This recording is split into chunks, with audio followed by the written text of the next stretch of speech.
আসসালামু আলাইকুম প্রিয় ভিউয়ার্স, আপনারা কেমন আছেন? আশা করি আপনারা ভালো আছেন। আমি অনেক ভালো আছি। দেখুন, এই হলো গ্রাম।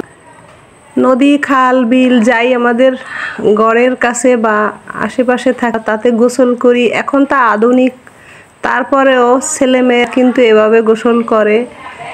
কত পিওর মুরগি, দেখতে সুন্দর, আর এগুলো খেতেও অসাধারণ। আমার প্রিয় স্থান, বাসযোগ্য জায়গা এই গ্রাম।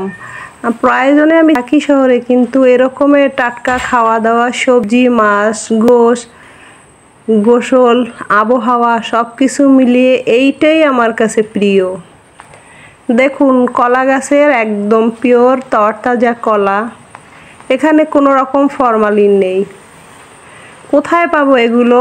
ঢাকা শহরে এগুলো একদম নেই। গ্রামে চলে আসছি, আর যেতে মন চায় না, কিন্তু কি করব, যেতে তো হবেই। এই জায়গা ছেড়ে, এরকমের পরিবেশ ছেড়ে কোনো দিন কেউ শহরে থাকে না অতিরিক্ত প্রয়োজন ছাড়া। সবাই, শুধু আমি একা নই। বাড়ির কাছে যদি এরকম ছোট খাল থাকে, আশেপাশে গাছ থাকে, একদম বিষমুক্ত শাক সবজি থাকে, খেলাধুলা, হাঁটা চলা সব কিছুর পরিবেশ যদি খুবই সুন্দর থাকে, তাহলে কে শহরে থাকে? তবুও যে আমরা থাকি, কারণ আমাদের কর্মসংস্থান, ছেলেমেয়ের লেখাপড়া। যাই হোক, কি আর বলবো, প্রয়োজনের তাগিদে মানুষ সবাই থাকে, যেমনটা আমিও থাকি। দেখুন কত সুন্দর খালের পাড়ে বাড়ি, সবুজ গাছপালা, আঁকাবাঁকা মেঠো পথ, বেলা শেষে চাঁদ সূর্য ডোবাটাও অনেক সুন্দর। দুপুরের রান্নায় বাজারে যেতে হয় না, এরকমের হাতের কাছে গাছ লাগানো থাকে, একটু হালকা যত্ন করলেই শাকসবজি হয়ে যায়। দেখুন কি সুন্দর, একদম বিষমুক্ত পুঁই ডাঁটা। আজ আমি এখান থেকে পুঁইয়ের ডাঁটা রান্না করে খাবো। শহরের পুঁই শাকের ডাঁটা একদম হালকা তিতা লাগে, আর এইটা কিন্তু তিতা না, নিজেদের জংলার পুঁই গাছ লাগানো শাক। সামান্য একটু চিংড়ি মাছ মশলাপাতি দিয়ে রান্না করলে খেতে অসাধারণ লাগে। প্রিয় ভিউয়ার্স, গ্রামের বধূরা এরকম করেই সব সকাল সকাল কাজকর্ম করে আশেপাশ থেকে তরকারি কুড়িয়ে নেয়, এবং কি মাছটাও নিজেদের প্রয়োজন মতো ধরে নেয়, যার যার সুবিধা মতো কিনে নেয়। বাগান বড় রকম সবজি থাকে। দেখুন কত সুন্দর ডাঁটা। শহরে বাস করি, কখনো ডাঁটা খাইনি, কারণ শহরের ডাঁটাগুলো পানসে নোনসা এরকম হয়। আর গ্রাম অঞ্চলের এরকম একটা বাড়ির পাশে ছোট আঙিনা থাকে, সেখানের এরকম ডাঁটাগুলো খেতে হালকা মিষ্টি লাগে। পেঁপেগুলো খেতেও অসাধারণ লাগে। এই যে পেঁপে গাছ, আমি গেল বছরও খেয়েছি, কি দারুণ, কি বলবো। যাই হোক, আমি আমার এলাকায় আসছি, সব কিছু আমার ভালো লাগা, ভালোবাসার স্থান আপনাদের সঙ্গে শেয়ার করছি। প্লিজ মনে কিছু নিয়েন না। দেখুন, গৃহবধূরা এভাবে ঘরের পাশে ছোট খাল থাকে, সেখানে মাছ ধরার জন্য এরকমের বাঁশ কেটে ছোট রকম একটা মাছ ধরার ফাঁদ তৈরি করে এরকম খালের পাশে আটকিয়ে দেয় পানির ভিতরে, আর এর ভিতর থেকে ছোট ছোট চিংড়ি বা যে কোনো মাছ পাওয়া যায়। এইটার ভিতরেও কিন্তু কিছু মাছ আছে। আমি শখের বশে আমি এটা তুলে দেখছি, দুই একটা মাছ আছে, অনেকগুলো হলে দেখিয়ে দিতাম।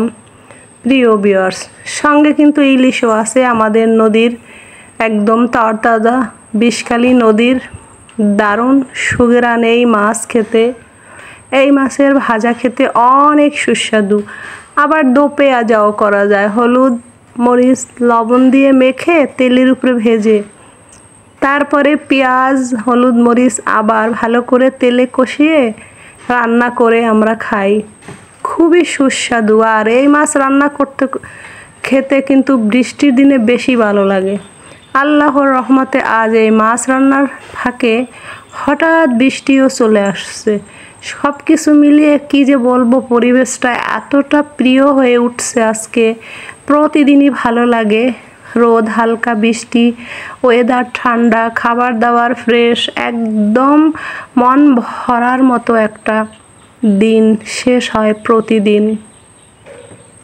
এই দেখুন মশলাটা কষিয়ে আমি নিচ্ছি, এই ফাঁকে এতটা পরিমাণে ঝোড়ো হাওয়া কি বলবো হয়ে বৃষ্টি পড়ছে অঝরে। এই দেখুন গাছগুলো একদম চারিপাশ ভেঙে পড়বে এমন অবস্থায় বাতাস দিচ্ছে।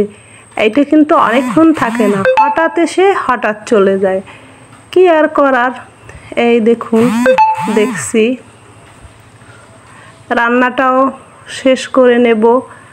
আর রান্নার জন্য কিন্তু আর মশলাপাতি লাগবে না, ওই সামান্য হলুদ পাউডার, মরিচ পাউডার, একটু পেঁয়াজ, ব্যাস। আর পুঁইয়ের ডাঁটা, চিংড়ি আলু সেটাও করছি। এটা খুবই সুস্বাদু জংলা গাছের শাক, তাই করলাম। আজকের এই ছোট পরিসরের ব্লগটি যদি ভালো লেগে থাকে প্লিজ পাশে থাকবেন, লাইক করবেন। আপনাদের ভালোবাসা এতটা, আবার ফিরে আসবো নেক্সট দিন।